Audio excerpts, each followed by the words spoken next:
મોરબીમાં ખોખરા હનુમાન ધામ ખાતે રાજ્યસ્તરીય શાસ્ત્રીય સ્પર્ધા યોજાઈ હતી, જેમાં સમગ્ર ગુજરાતના 600 જેટલા ઋષિકુમારોએ શાસ્ત્રાર્થનો જંગ જામ્યો હતો, જેમાંથી મોરબીની સદગુરુ વેદ વિદ્યાલયના 2 ઋષિકુમારો પ્રથમ નંબર પર આવ્યા અને ગોલ્ડ મેડલ પ્રાપ્ત કર્યા હતા।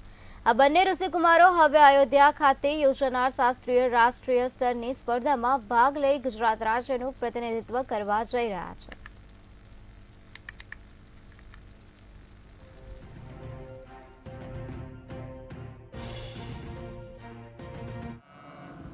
तो आ वर्षे स्टेट लेवलनी स्पर्धाનું आयोजन ए આપણા સૌ માટે ગર્વની વાત કહેવાય કે મોરબી જિલ્લામાં સૌ પ્રથમવાર થયું છે।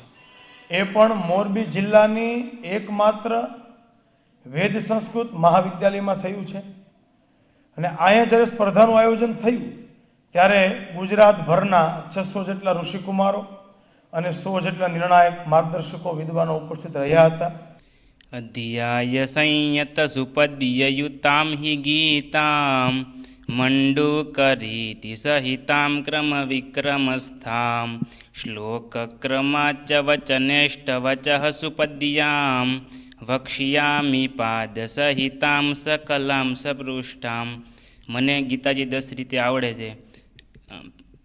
शरूआतमां धर्मक्षेत्र कुरुक्षेत्रथी लईने यत्र योगेश्वर सुधी आखी बोली जाओ, पासू यत्र योगेश्वर थी लईने धर्मक्षेत्र सुधी फरीथी अहींया बोली जाओ। थाय छे ए विषयनी अंदर 4 થી 5 જેટલા ઋષિકુમારો અને એમાંથી પછી નિશ્ચિત કરવામાં આવે છે કે આ ઋષિકુમાર એ પાઠશાળાનું પ્રતિનિધિત્વ કરીને આ સ્પર્ધામાં જશે અને હનુમાનજીની કૃપાથી અમને આ અવસર મળ્યો છે।